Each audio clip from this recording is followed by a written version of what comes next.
Imagine it. In the pre-dawn darkness of June 22, 1941, along a frontier stretching more than 1,800 miles, over 3 million German soldiers are preparing for the largest military invasion in human history. Operation Barbarossa, named after the medieval Holy Roman Emperor, is about to unleash a storm of fire and steel upon the Soviet Union. Within hours, according to Soviet reports, the Luftwaffe will destroy more than 1,200 Soviet aircraft. Some German tallies put the figure even higher, with most destroyed on the ground. Within weeks, entire Soviet armies will be encircled and annihilated. Within months, German tanks will stand within sight of Moscow's spires. And yet this moment, an awe-inspiring display of military might, marks the beginning of the Wehrmacht's greatest failure. A failure so complete, so catastrophic, that it will seal Nazi Germany's fate and cost millions of lives. This is the paradox historians have wrestled with for 8 decades. How Germany's most ambitious military operation became its most crushing defeat. How tactical brilliance led to strategic catastrophe. The answer is not simple. It was not a single battle or a single bad decision. The Wehrmacht's greatest failure was a chain reaction of disasters, a fatal convergence of faulty intelligence, impossible logistics, ideological blindness, and strategic incompetence that began long before the first shot was fired. This is the story of how Germany lost the Second World War on the frozen fields and boundless steppes of the Eastern Front, where 75–80% of the Wehrmacht's strength would be committed, where 80% of all German combat dead would fall, and where the myth of German invincibility would be shattered forever. It is the story of how Operation Barbarossa, conceived as a lightning victory, became a death sentence for the Third Reich. To grasp how catastrophic Barbarossa's failure was, we must first understand the delusions that made it possible. Adolf Hitler, buoyed by the stunning victories in Poland and France, came to believe his own propaganda.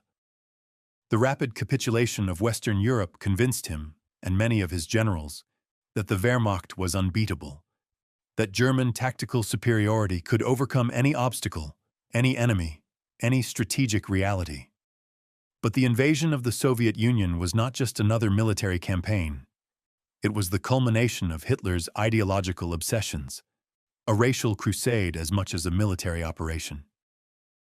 In Hitler's twisted worldview, the Slavs were an inferior race, the Soviet state a rotten structure held together only by Jewish Bolsheviks, something that would collapse at the first hard blow.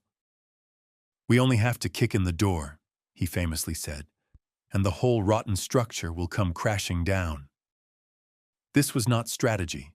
It was pure fantasy, and it infected every level of German planning. German intelligence failures before Barbarossa rank among the most catastrophic in military history. The Wehrmacht's assessment of Soviet strength was so wildly inaccurate as to defy belief. German planners estimated that the Soviets had roughly 200 divisions in the western military districts. They vaguely suspected there were reserves deeper inside the USSR, but dismissed them as poorly trained, poorly equipped, and strategically insignificant. Reality was staggering.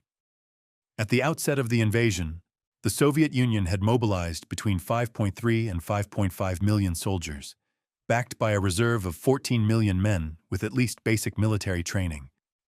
Even more shocking, German intelligence completely failed to detect the Soviet Union's second strategic echelon, entire armies positioned deep in the interior, ready to move forward as soon as frontline forces engaged or were destroyed.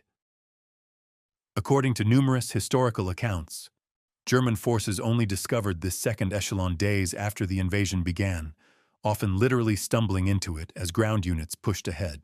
This was not merely an intelligence failure, it was an intelligence catastrophe. The Wehrmacht went to war against an opponent whose true strength it underestimated by a factor of 3 or more. Imagine a boxer entering the ring believing his opponent weighs 180 pounds, only to discover mid-fight that the man across from him weighs 540. That is the scale of miscalculation we are talking about. Yet perhaps even more ruinous than intelligence failure was the strategic failure embedded in German doctrine itself. Blitzkrieg, the lightning war that brought France to its knees in 6 weeks, was never designed to win a protracted conflict. It was designed to avoid one.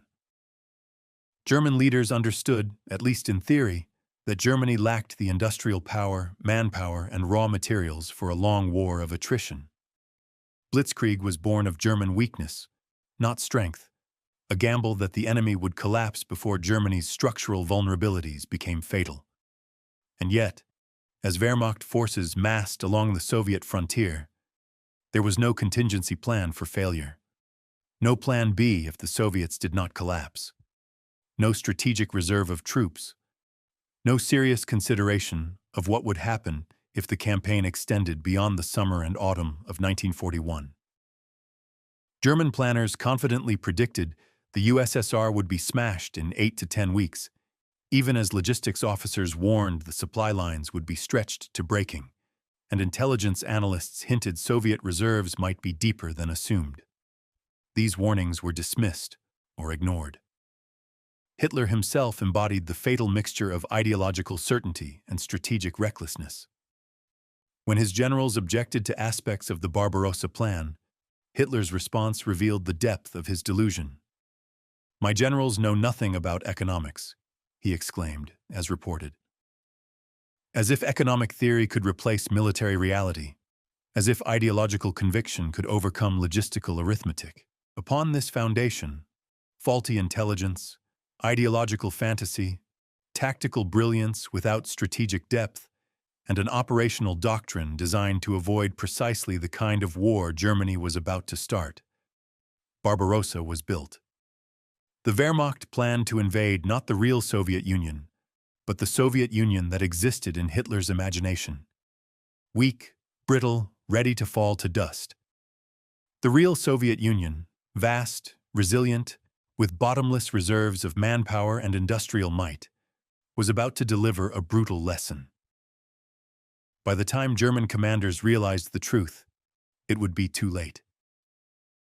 If you want to understand why Barbarossa was doomed from the start, forget the romantic image of swift tanks racing across the steppe. Picture instead hundreds of thousands of horses floundering in mud, dying by the thousands of exhaustion, cold, and hunger. That is the true face of the Wehrmacht's Eastern campaign, the logistical reality no amount of tactical genius could overcome. Here is the fact that shatters the myth of a fully mechanized Wehrmacht. Roughly 80% of the German army's logistics and transport depended on horses, not trucks, not half-tracks, horses. For Barbarossa, Germany assembled about 750,000 horses and mules.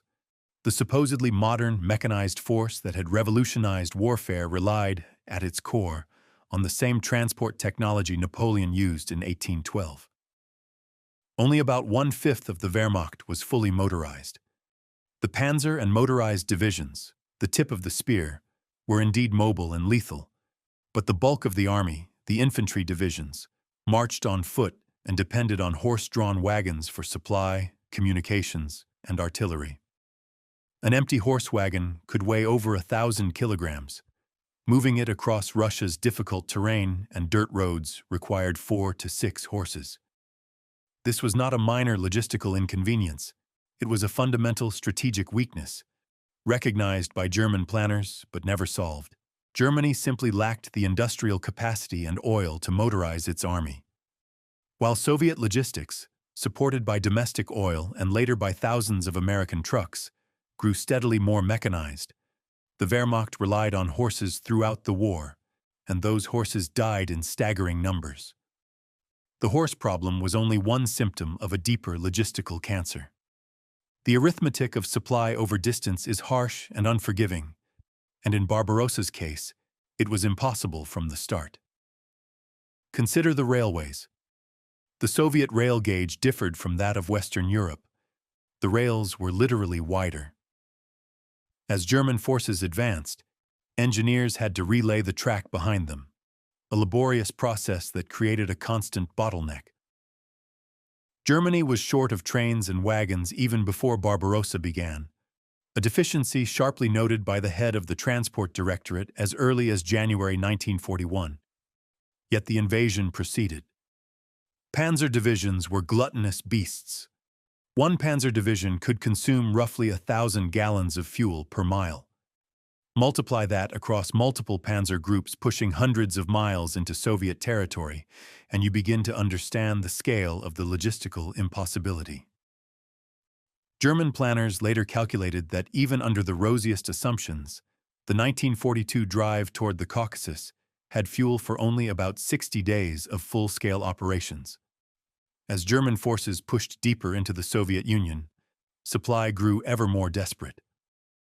In the first weeks, spearheads advanced more than 500 kilometers. By October 1941, they had far outstripped their logistical limits. Tanks ran out of fuel and sat immobile. Infantry divisions, already exhausted by continuous marches and combat, found themselves short of food, ammunition, and medical supplies. Vital winter clothing remained in depots in Germany, unable to reach the front because the transport infrastructure simply could not bear the load. Logistics officers had warned during planning that supply lines would be too stretched for a prolonged campaign. Their warnings proved prophetic. The Wehrmacht tried to supply millions of men over distances dwarfing anything faced in Western Europe, using a transport network inadequate even for routine operations, relying on horses dying by the thousands and constrained by a fuel shortage that only worsened as the war went on. These problems compounded in a vicious circle. The farther the advance, the longer and more vulnerable the supply lines. The longer the lines, the more resources consumed just to move supplies, leaving less for the front. The less that reached the front, the slower the advance. The slower the advance, the longer the campaign. And the longer the campaign, the closer winter crept. Winter, for which the Wehrmacht was catastrophically unprepared. By late 1941, the logistics system barely functioned. Equipment, overused and poorly maintained, began to fail en masse. Horses essential to transport started dying in catastrophic numbers. 179,000 horses perished in just 2 months, December 1941 and January 1942. The German war machine that had seemed unstoppable in summer stalled not because the enemy stopped it, but because it outran its own supply lines. Such was Barbarossa's ugly reality. The Wehrmacht was defeated not by the Red Army alone, but by arithmetic, geography, and the unforgiving mathematics of logistics. No tactical brilliance, no superiority in training or doctrine could overcome those fundamentals. A force designed for short, sharp campaigns had been dragged into a long war of attrition, and its logistical foundation collapsed beneath it. In late August 1941, the Wehrmacht reached a fork in the road, literally and strategically. Army Group Center under Field Marshal Fedor von Bock had smashed Soviet defenses and stood less than 300 kilometers from Moscow. The Soviet capital, the political and industrial heart of the USSR, seemed within reach. German commanders, notably General Heinz Guderian, pressed for an immediate drive on Moscow. Strike now, before the Soviets could form new defenses, before autumn rains turned roads into quagmires, before winter set in. Hitler had other ideas. On August 21, 1941, he issued a directive that historians have debated for decades. Instead of continuing the drive on Moscow, he ordered Guderian's 2nd Panzer Army to turn south toward Kiev to encircle Soviet forces in Ukraine. The momentum of Army Group Center, the speed and concentration that made Blitzkrieg work, would be sacrificed for an encirclement battle in the south. Guderian and other commanders were appalled and protested fiercely. In a heated meeting, Hitler dismissed their concerns with characteristic contempt. "My generals know nothing of economics." Ukraine's agricultural and industrial resources, he insisted, were too valuable to bypass. Moscow, he claimed, was merely a political objective of limited military value. This decision lays bare Hitler's strategic misunderstanding. Yes, Kiev was economically valuable. Yes, encircling Soviet forces in Ukraine would be tactically impressive. But wars are won not by stacking tactical victories. They are won by achieving strategic aims. And the strategic aim that mattered was destroying the Soviet Union's ability to wage war before winter, before the Wehrmacht's logistical weaknesses became fatal, before Soviet reserves could be fully mobilized. By narrow tactical measures, the Kiev operation was a spectacular success. When the pincers closed on September 26, 1941, the Germans claimed roughly 665,000 Soviet troops encircled, though historians dispute the figure, with estimates ranging from 222,000 to 500,000, in one of history's largest encirclements. It was a stunning achievement, a triumph of operational art, and perhaps it cost Germany the war. The operation consumed a month, one precious month that could not be regained when Operation Typhoon, the offensive against Moscow, finally began on October 2, 1941. Autumn was already underway. The window to seize Moscow before winter had shrunk from weeks to days, and there would not be enough days. Debate over this decision is intense and unresolved. Some argue that had Hitler launched Typhoon in September rather than October, the Wehrmacht might have reached Moscow before winter, potentially collapsing the Soviets, or at least seizing the capital. Others, including respected historian David Glantz, contend that a September offensive would have faced stronger Soviet defenses, since forces later destroyed in the south would have been available to defend Moscow. What is indisputable is that the delay had consequences. When Typhoon began, German forces were already at their limit. The summer campaign had exacted a heavy toll. By November 1941, German losses exceeded $700,000, about 20% of the invasion force. Equipment was worn out, troops exhausted, and the weather on the brink of turning catastrophic. The Kiev decision typified a pattern that would haunt German strategy. Hitler's meddling in operational decisions, his prioritization of economic and political optics over military necessity, and his fatal conviction that his judgment exceeded that of professional officers. The generals who orchestrated the victories in Poland and France, who understood the operational tempo blitzkrieg required, were overruled by a dictator whose grasp of military reality was filtered through ideology and wishful thinking. Here lies a bitter irony. Hitler justified the Kiev diversion on economic grounds, but failed to grasp the economic reality that truly mattered. Germany could not afford a long war. Every week of continued campaigning in the East, every delay in achieving a decisive victory, pushed Germany closer to a war of attrition it could not win. Ukraine's economic value meant little if the Wehrmacht became bogged down in a multi-year struggle that drained Germany's limited resources and exposed it to enemies on multiple fronts. By early October, as German forces resumed their drive on Moscow, the strategic picture had changed. Soviet defenses were stronger. The Red Army, battered but unbroken, had not collapsed. Above all, time had run out. The autumn rains began. Rasputitsa, the season of mud, was about to turn the Wehrmacht's advance into a slow, grueling crawl. In war, as in life, time is everything. The Kiev maneuver consumed 1 month, and that month may well have been the difference between German victory and defeat in 1941. And in the calculus of World War II, 1941 was Germany's only real chance. There would be no second opportunity to strike the Soviet Union before it could mobilize its full might. The door Hitler promised would fall with one kick remained stubbornly shut, and winter was coming. If logistics was the Wehrmacht's chronic disease, weather became its acute crisis, one that, in the autumn and winter of 1941-42, metastasized into catastrophe. First came the Rasputitsa, which arrives twice yearly in Eastern Europe, spring and autumn, when rains and melting snow turn the landscape into a near-impassable bog. For the Wehrmacht, already struggling with stretched supply lines and inadequate infrastructure, the autumn mud of 1941 was disastrous. In early October, as Operation Typhoon gathered pace, the rains began. Within days, Roads that had merely been bad turned into ribbons of liquid mud. Vehicles sank to their axles. Horses, already exhausted, could barely drag wagons through knee-deep mire. Wheeled transport virtually ceased functioning.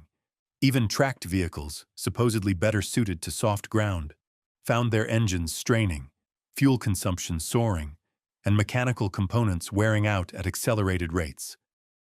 The summer's hundreds of kilometers dwindled to daily gains measured in meters. Panzer divisions, the swift fists of blitzkrieg, stood immobilized as fuel convoys bogged down miles behind. Infantry divisions, worn out by months of marching and fighting, stumbled through the sucking mud that drained the last of their strength. Combat effectiveness collapsed, not because of the enemy's blows, but because men and machines could not move or fight in those conditions. German commanders made the tactical decision to pause offensive operations until the ground froze hard enough to resume mobile warfare. Sensible given the circumstances, fatal because every day of delay gave the Soviets more time to fortify Moscow, bring up reserves from the interior, and prepare the counterstroke that would shatter German hopes. By mid-November, the freeze came. The ground hardened. German commanders launched the final assault on Moscow, panzers lunging to encircle the capital from north and south. Reconnaissance units reached Krasnaya Polyana, just 29 kilometers from the Kremlin, close enough for officers to see Moscow's landmark buildings through field glasses. One recon battalion reached Khimki, roughly 30 kilometers from the Kremlin, the closest German forces would ever come. Then winter truly arrived. The winter of 1941-42 was one of the coldest of the 20th century. Temperatures plunged to 40 degrees. At such cold, metal turns brittle, engine oil congeals, weapons seize, exposed flesh freezes in minutes. Men die of hypothermia at horrifying rates. The Wehrmacht met this Arctic hell catastrophically unprepared. This was not an oversight. It flowed logically from the assumptions baked into Barbarossa from the start. German planners confidently predicted the Soviet Union would collapse within 8 to 10 weeks. There was no need to prepare for winter. The campaign would be over by autumn. German soldiers entered Russia in summer uniforms fit for a European September.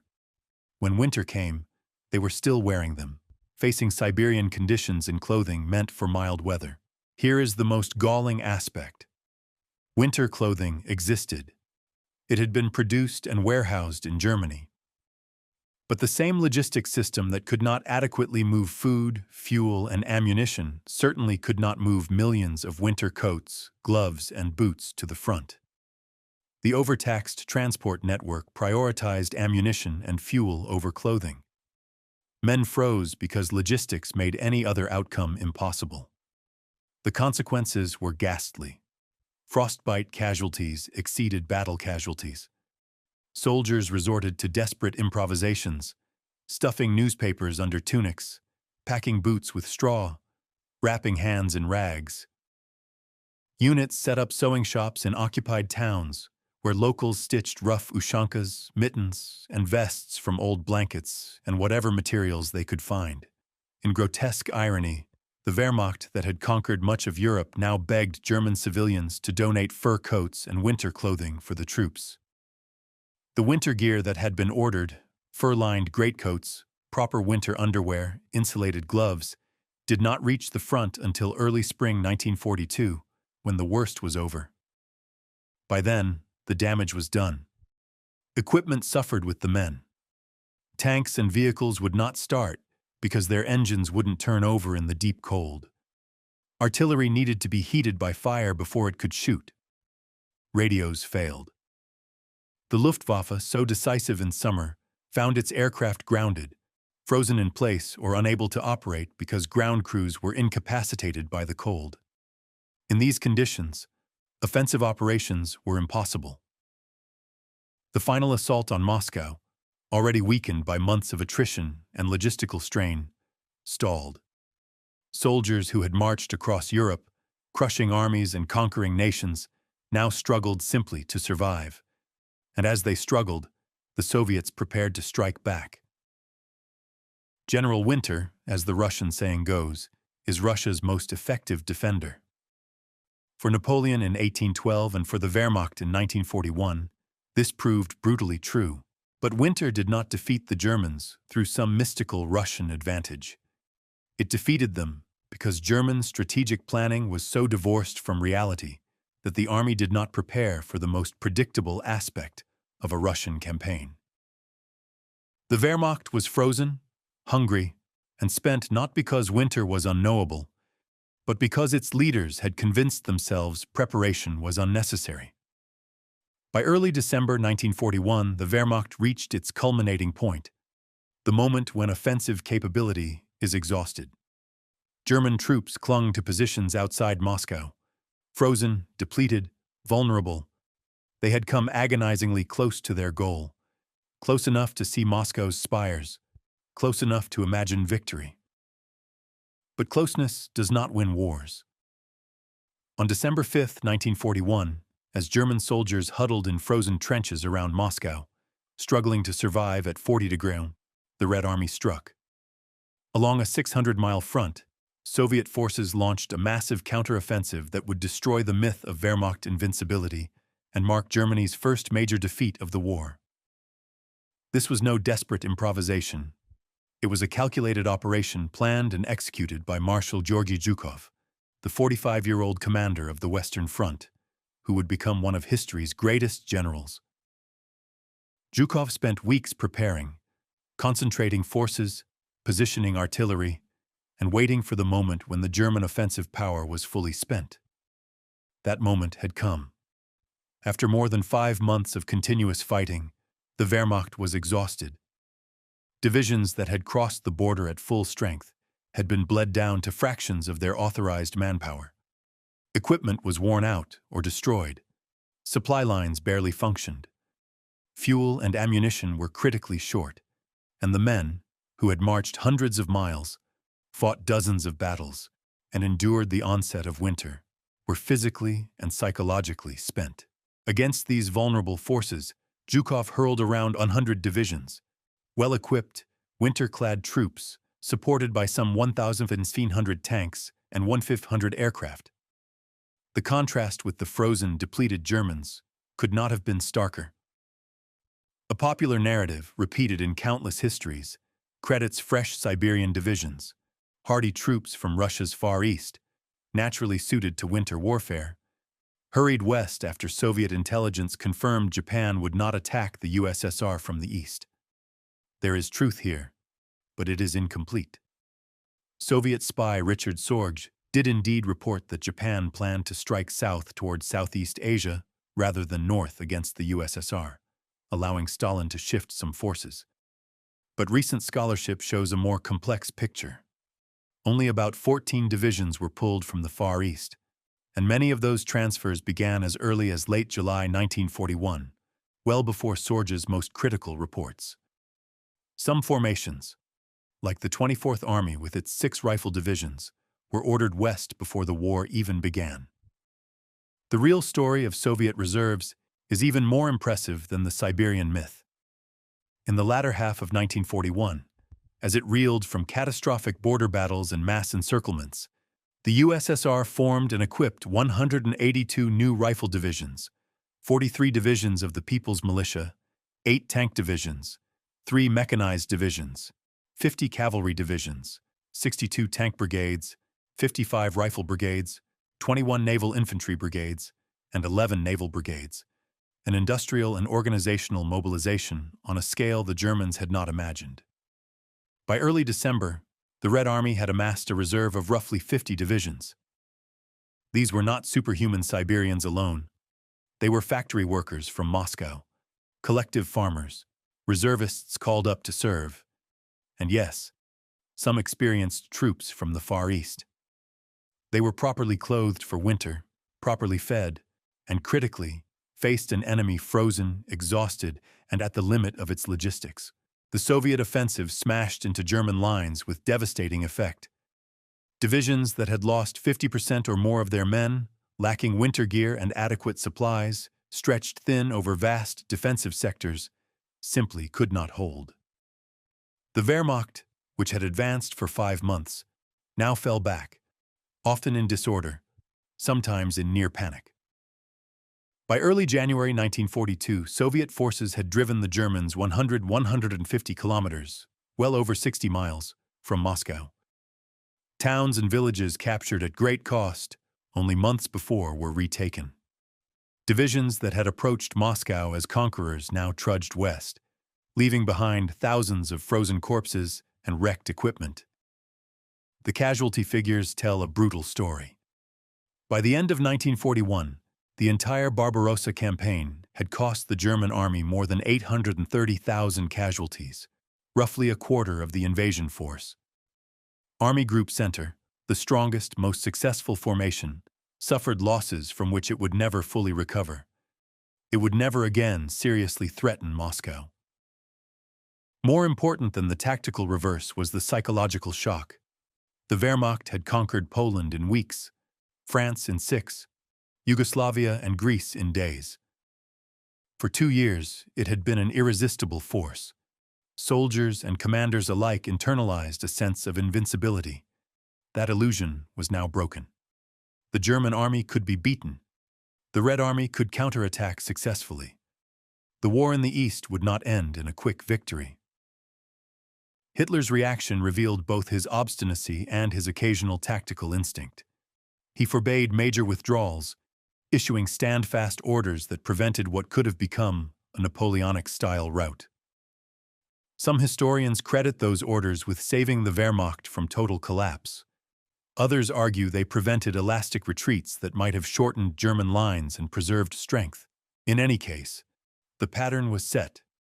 Hitler would increasingly meddle in tactical and operational decisions, often overruling field commanders, with sometimes disastrous results. The Battle of Moscow was a turning point, not in the sense that Germany's defeat now became inevitable, but in the sense that a quick, decisive German victory had become impossible. The long war Hitler had hoped to avoid, a war of attrition, was now unavoidable. In such a war, Germany faced enemies with greater populations, greater industrial capacity, and greater resources. The myth of Wehrmacht invincibility vanished forever. The door Hitler had promised would collapse at a kick not only stood, it slammed shut on German fingers. And behind that door, the Soviet Union mobilized the full weight of its industrial and human resources for a fight to the death. December 1941 brought another key event. On December 7th, Japan attacked Pearl Harbor. 4 days later, Adolf Hitler made one of history's most catastrophic decisions. He declared war on the United States, ensuring that Germany now faced a coalition of enemies, the USSR, the British Empire, and the USA, whose combined resources dwarfed anything the Third Reich could muster. The war was lost, even if it would take 3 more years of unimaginable bloodshed to confirm it. In June 1941, German tankers encountered a shock that echoed across the Wehrmacht, the Soviet T-34. This was not supposed to happen. German intelligence had assured commanders that Soviet equipment was obsolete, inferior, barely worth serious consideration. The T-34 demolished that comforting illusion. With sloped armor, wide tracks that distributed weight over soft ground, a powerful 76mm gun, and a diesel engine, the T-34 outclassed anything in the German arsenal in 1941. German crews discovered, to their horror, that their standard 37mm anti-tank guns were nearly useless against the T-34's frontal armor. Even many 50mm guns struggled to penetrate at typical battle ranges, while the T-34's 76mm could kill any German tank then in service. The greater shock was not the T-34's combat performance, but its numbers, and how many more would be built. By the end of World War II, the Soviet Union had produced about 57,339 T-34 tanks, just one model, albeit the most numerous. Counting all variants and upgrades, total T-34 production reached roughly 84,070. By contrast, Germany produced 26,125 tanks of all models from 1938 to May 1945. Add 612 command tanks, 232 flamethrower tanks, 10,550 assault guns, 7,831 tank destroyers, and 3,638 self-propelled artillery pieces, and you get about 49,900 armored fighting vehicles. Impressive, certainly, but the Soviets built more T-34s alone than Germany built armored vehicles of all types combined.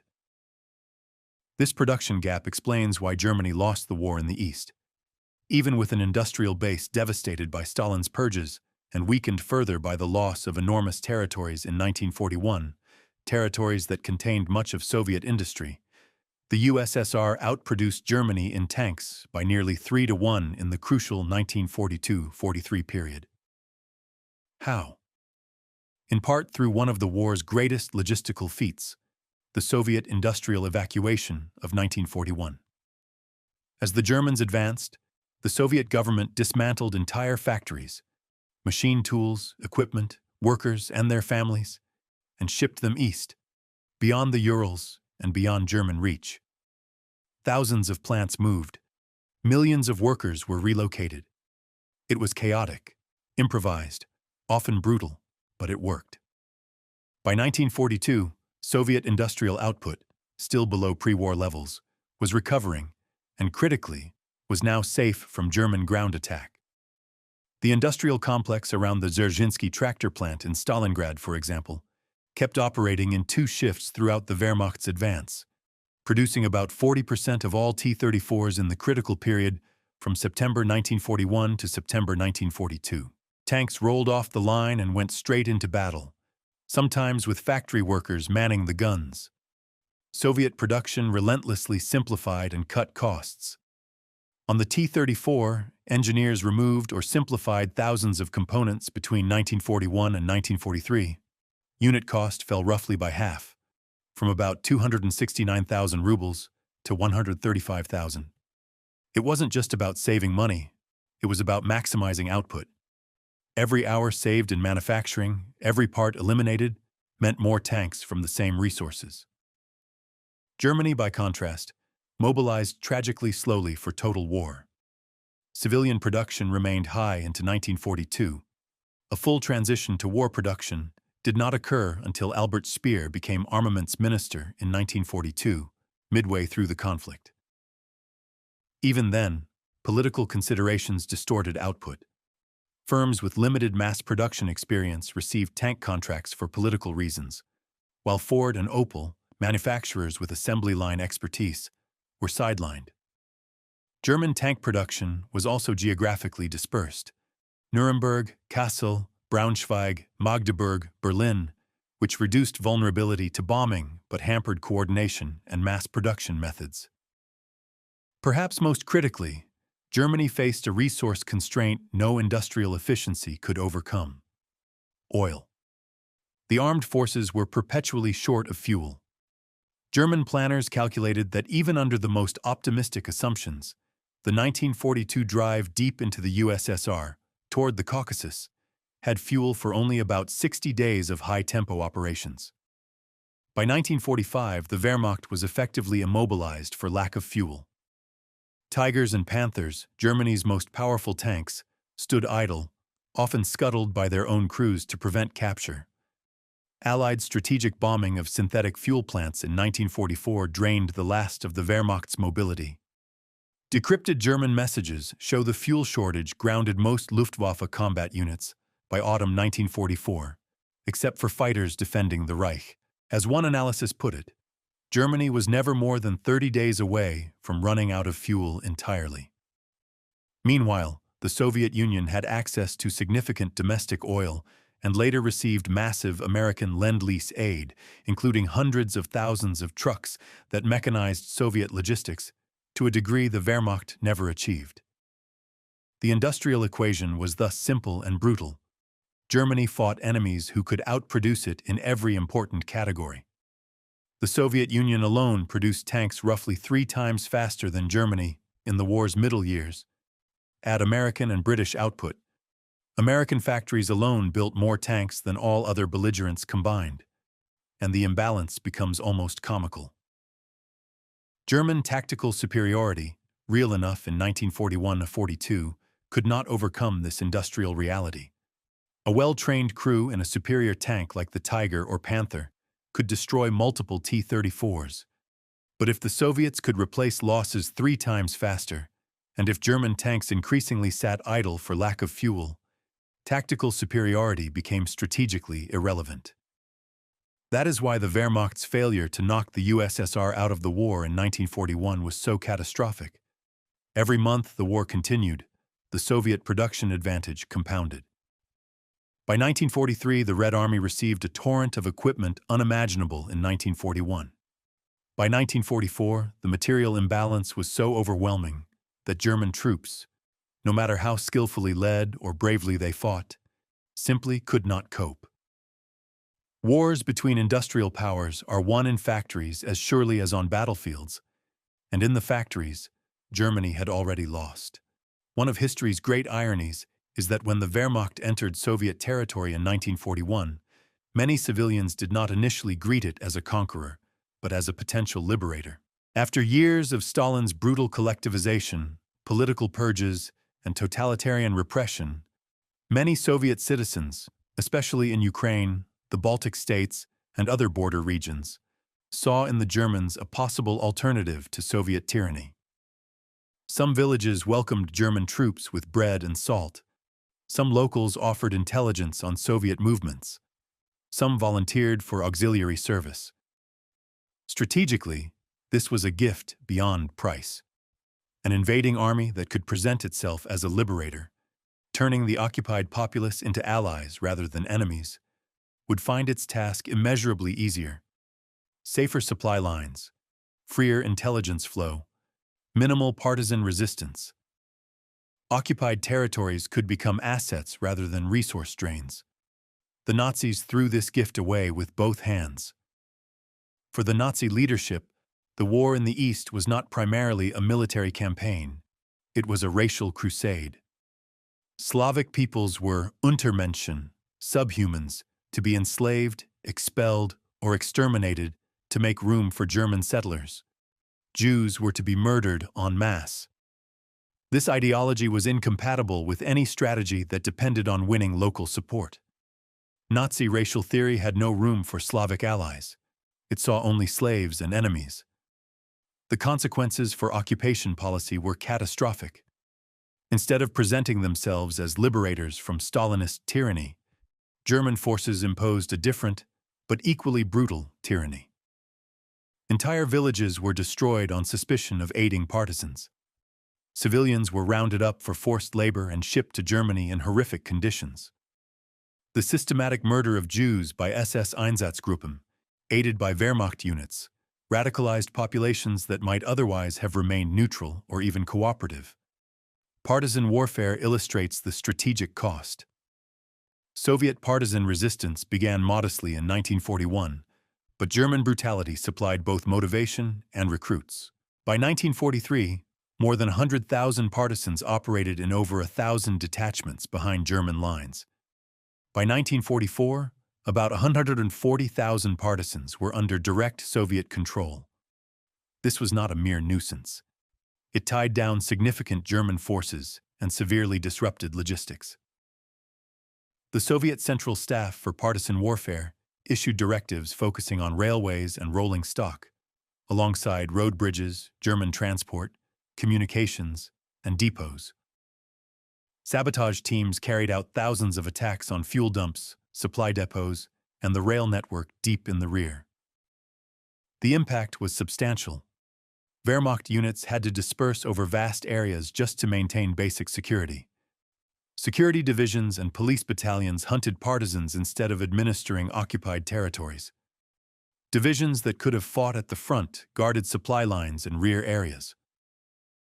Army Group Rear Area Commands controlled 9 security divisions tasked with protecting communications, combating partisans, and organizing economic exploitation, forces desperately needed at the front.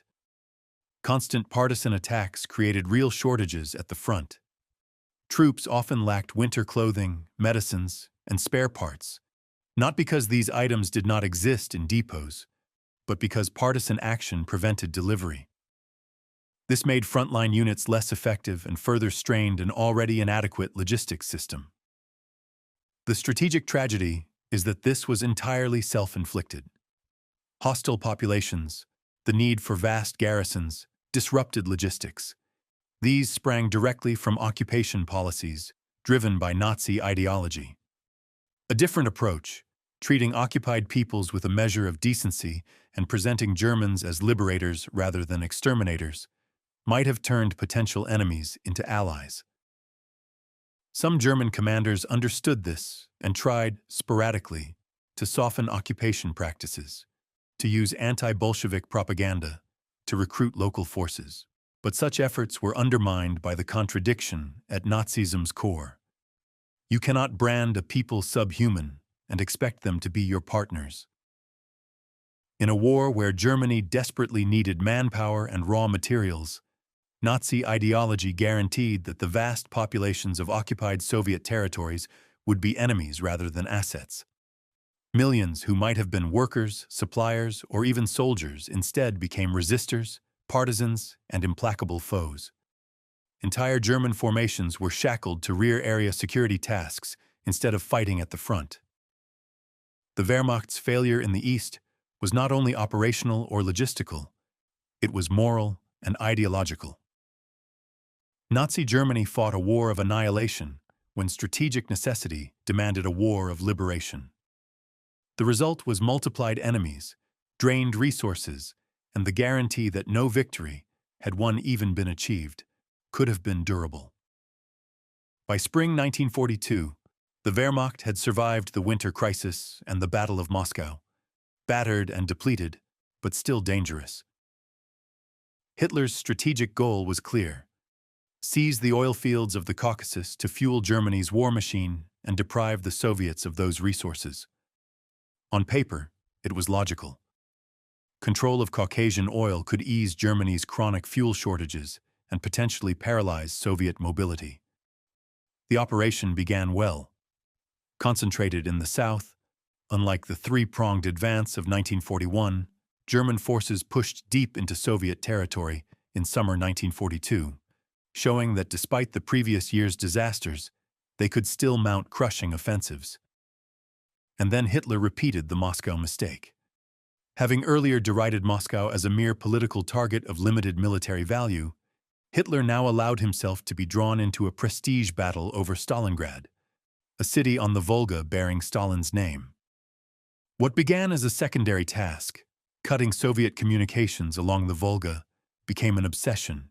Resources and attention that should have focused on the Caucasus were diverted to Stalingrad. The offensive split, weakened, and ultimately stalled. The Battle of Stalingrad began in earnest in late summer 1942. General Friedrich Paulus's Sixth Army fought its way into the city. What followed were some of the most brutal urban battles in history. Soviet defenders, under Stalin's not-one-step-back order, contested every building, every street, every room. The city became a hellscape of ruins, fire, and death. Fighting devolved into close-quarters brawls. Snipers hunted each other in shattered buildings. Soldiers fought with grenades, bayonets, and shovels in factory complexes where Germans held one floor and Soviets the one above or below. Luftwaffe bombing turned much of the city into rubble, paradoxically helping the defenders by creating a debris-choked terrain favorable to desperate defense rather than mobile German doctrine. By November, Paulus had pushed the Soviets back to a narrow strip along the western bank of the Volga. By most measures, the city was largely in German hands, but holding those ruins bled the Sixth Army white. Divisions were at a fraction of strength. Troops were spent. Critically, the flanks of the Sixth Army were held not by Germans but by Romanian armies, less well-equipped, less well-trained, and dangerously overstretched. On November 19, 1942, the Red Army launched Operation Uranus. Twin pincer blows smashed the Romanian flanks north and south of Stalingrad. The pincers met at Kalach on the Don on November 23, encircling the Sixth Army. Roughly 250,000 German and Romanian troops were trapped in a pocket about 30 miles long and 20 miles wide, a catastrophe of almost unimaginable scale. An entire field army, among the Wehrmacht's most powerful formations 6 months earlier, was cut off deep in Soviet territory as winter closed in. Paulus immediately asked permission to break out while the encirclement was still weak. A fighting withdrawal west could have saved much of the Sixth Army. Colonel General Hermann Hoth's 4th Panzer Army stood ready to mount a relief. Had Paulus attacked outward while Hoth attacked inward, the encircled force might have escaped. Hitler refused. The Sixth Army will hold Stalingrad. There would be no breakout. Hermann Göring assured Hitler the Luftwaffe could supply the Sixth Army by air, a promise that was pure fantasy. The pocket needed at least 500 tons of supplies per day. The Luftwaffe delivered only a fraction, and on many days almost nothing, as Soviet fighters and flak shredded German transports.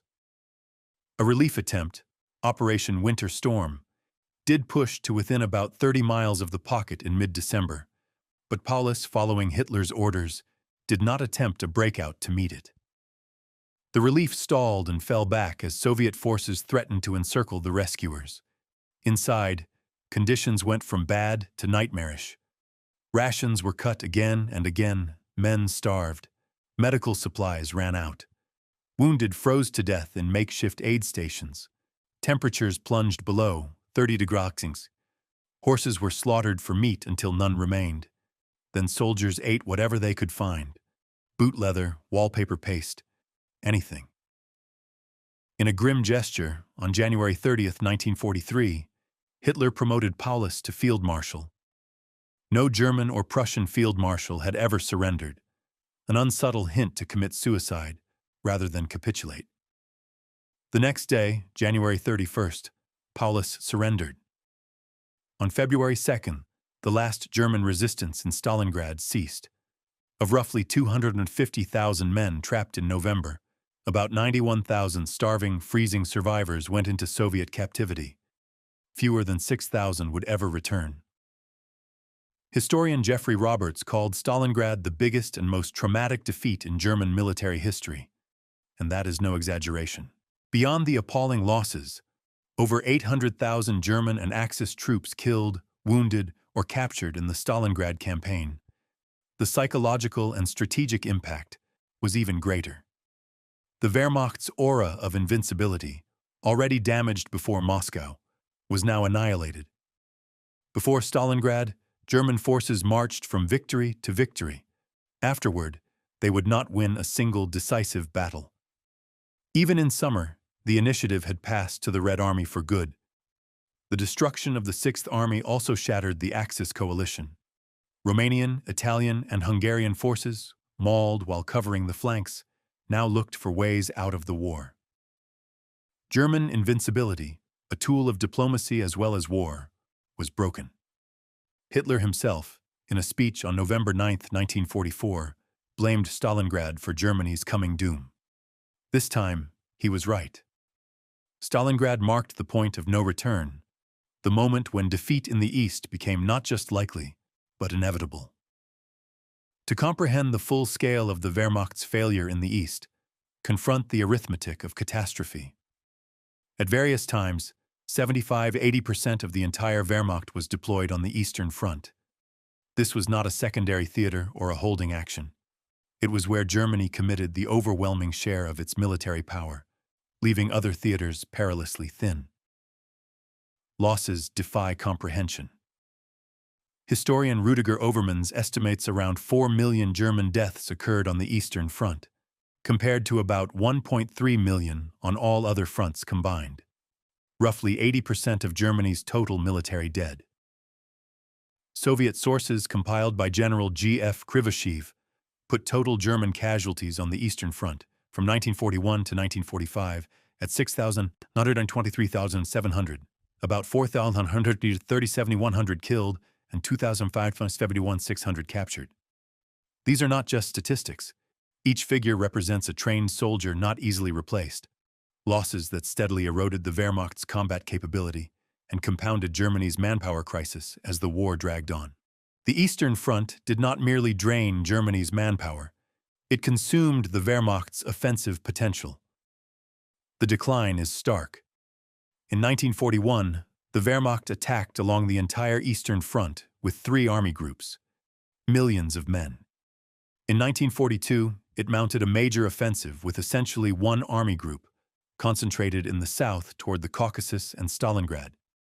In 1943, it attacked with 2 smaller army groupings at Kursk, the last major German offensive in the east. By summer 1944, the Wehrmacht had no offensive capacity left. It fought defensively, reacting to ever larger, ever more sophisticated Soviet offensives.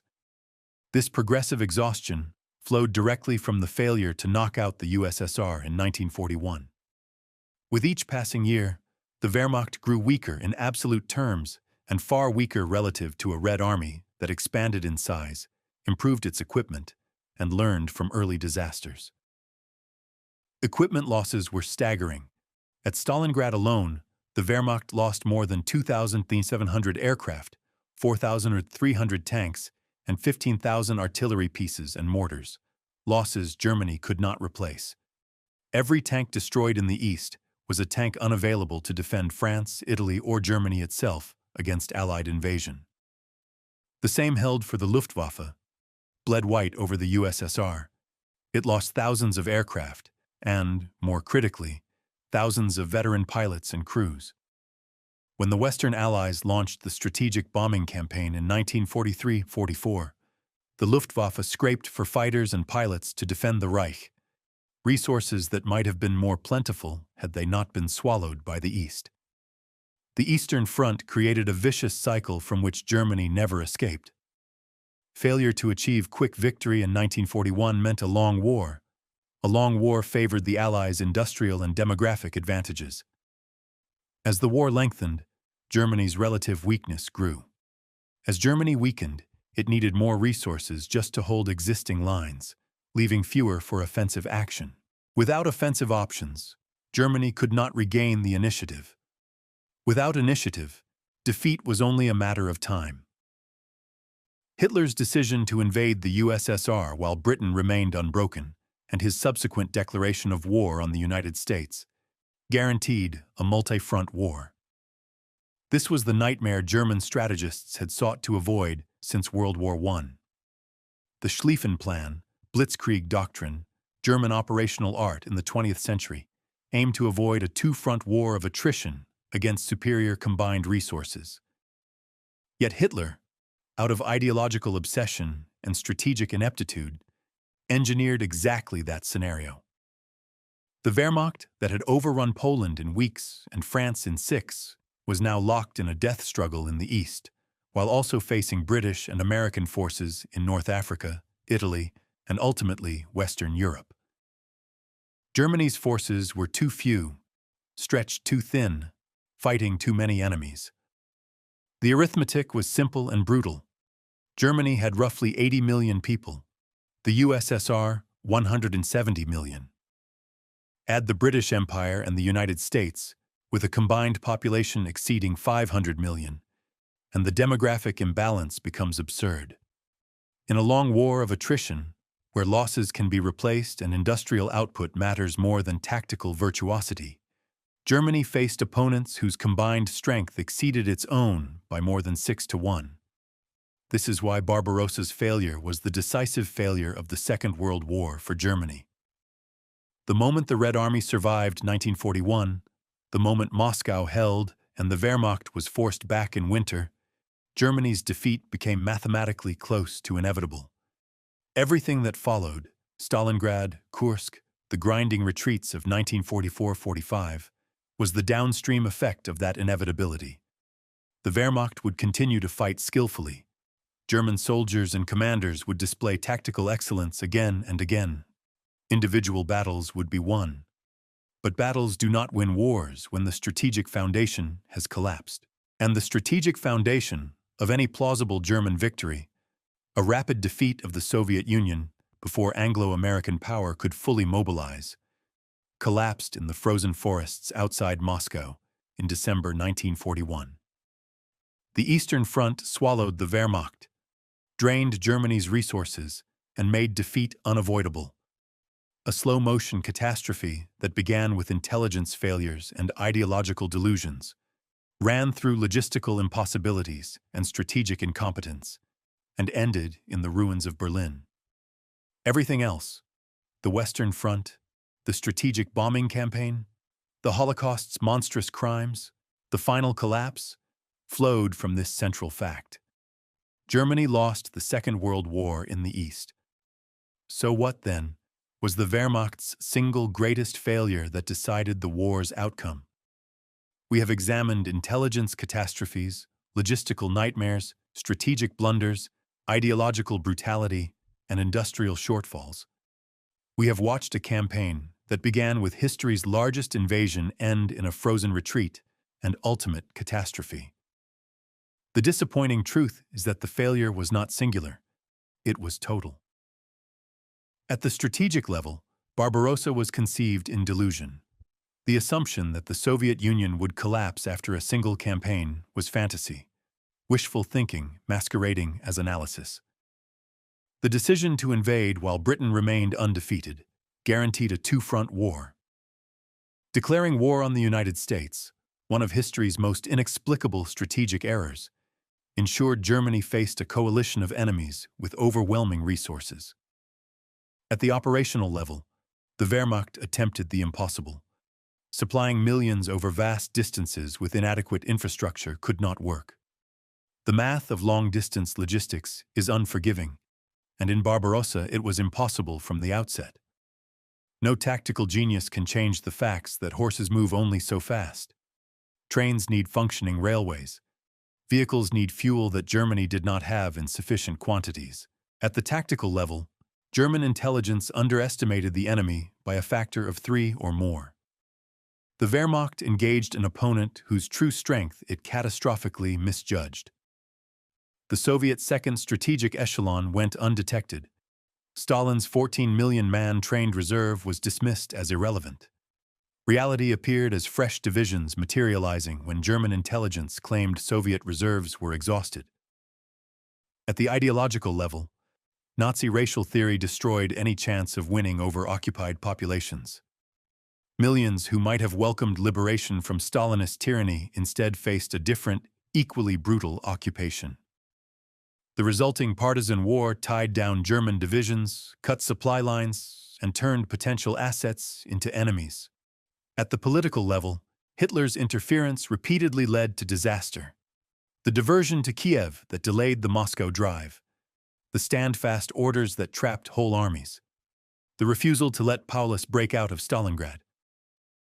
Hitler convinced himself, and much of Germany's leadership, that his judgment surpassed that of professionals. The results were catastrophic. These failures compounded each other. Strategic delusion produced operational impossibility. Logistical collapse magnified tactical problems. Ideological brutality multiplied enemies. Political interference stifled adaptation. The Wehrmacht in the East failed on all levels at once. If we must choose one decisive moment, it comes in December 1941 outside Moscow, when the Red Army counterattacked and drove the Germans back. In that moment, the Wehrmacht's last chance at victory vanished. Germany could still fight skillfully, still win battles, still inflict terrible losses, but it could no longer win the war. The quick victory scenario had failed. The Soviet Union had survived. In a long war of attrition, Germany faced opponents with superior resources, production, and population. Everything else, Stalingrad, Kursk, the long retreat to Berlin, was the consequence of that December defeat. The war was lost in 1941, even as German forces still occupied vast Soviet territories. It would take 3.5 more years and millions of lives for that defeat to become official. What lessons does this catastrophe offer today? First, hubris, the belief that past success guarantees future victory, is dangerous in any context. The Wehrmacht's triumphs in Poland and France bred a sense of invincibility that blinded German leadership to fundamental realities. Second, logistics matter more than tactics. You may have the best soldiers, the most innovative doctrine, the most gifted commanders. If you cannot feed, fuel, and equip them, none of it matters. Wars are won or lost at depots and rail junctions as surely as on battlefields. Third, ideology unmoored from reality leads to disaster. Nazi racial theory was not only morally abhorrent, it was strategically ruinous, turning potential allies into enemies, multiplying resistance, and ensuring that no victory could be durable.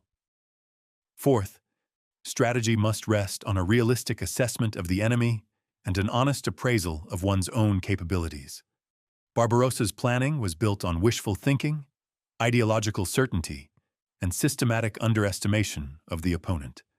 Reality does not care about ideology or confidence.